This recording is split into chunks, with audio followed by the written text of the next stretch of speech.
Let's bring Viv Govender into this conversation. He's wealth manager at Rand Swiss. A very good evening to you, Viv. The JSE extending the losses that we've seen since Monday, with losses across much of the local bourse. What are the biggest drivers that informed the movements that we saw on the JSE today? I can put it in a simple sentence. The US economy is too strong and the Chinese economy is a bit too weak at the moment. That's been the trend for the last little while. The US economy has been, doing a little better than expected, decreasing the chance of rate cuts, whereas China's economy is coming out with some really, weak numbers out there. And I think that's, today, especially the Chinese numbers, I think were quite important. Yeah.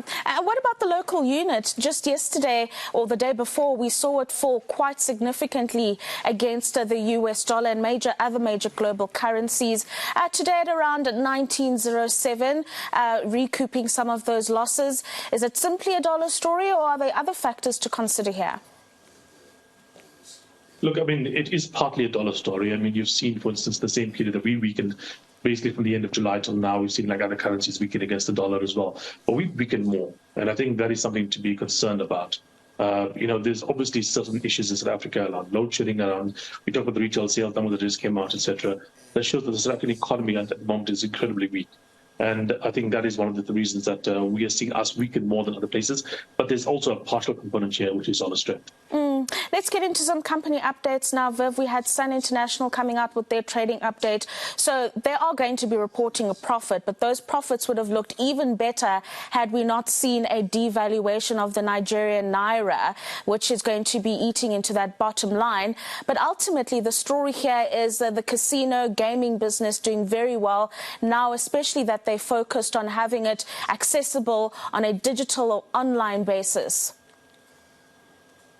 Yeah, look, I mean, with regards to internationally, also the hotel business did well. People are more eager to travel after the end of COVID lockdowns, etc. Being locked in your house for a while, it makes you more wanting to go out there and do things. Obviously coming through, but like you mentioned, the Nigerian devaluation was obviously a major impact for this. They said, if it wasn't for that, they would have basically doubled, in terms of profits. But that being said, they still managed to get a double-digit increase. Interestingly enough, I mean, looking at the gaming unit, etc., I'm pretty surprised considering some of the retail numbers we're getting out there, just that people are still willing to go and gamble.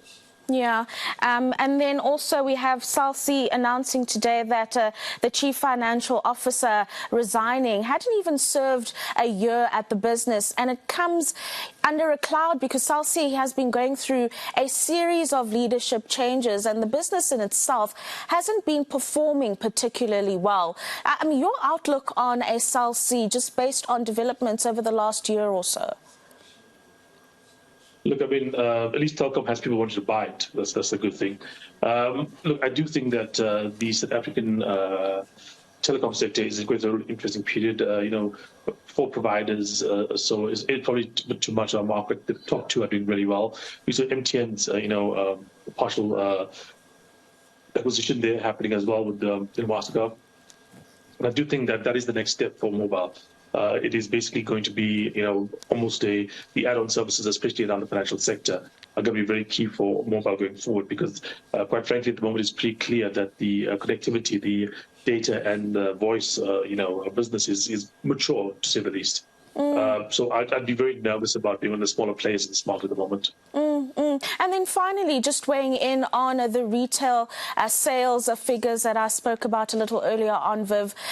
Retailers not doing well, struggling under pressure. Surprisingly, they can still go gambling and gaming.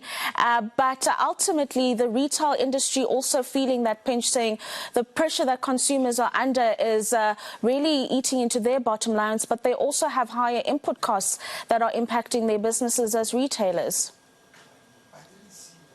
Yeah, look, I mean, one of the key things, I mean, you look at the interest rates, right? If you have a home, and most of the wealthy people in this country, the biggest spenders would have a house, probably with a home loan to catch it. Your home loan cost has gone up dramatically. You're talking more than double digits. It was more than 10% or so. 20% is like what you look at there. Over the last couple of years, because interest rates have increased, so that's obviously taken a hit of things. Obviously, with the rand weaker, imported goods are more expensive. We've seen inflation with people as well. And even looking at some of the numbers you talked about, like food inflation, food inflation is still double digits. If the revenue that they're getting is up 5% and the inflation is double digits, that means that people are actually purchasing less for more money, which is not a great thing in a country like South Africa. So yeah, it is pretty a dire situation, especially for anyone facing the South African consumer at the moment. No, absolutely. Viv, as always, thank you very much for that market update. That is Viv Govender, Wealth Manager at Rand Swiss, joining us to wrap up the day that was on the JSE.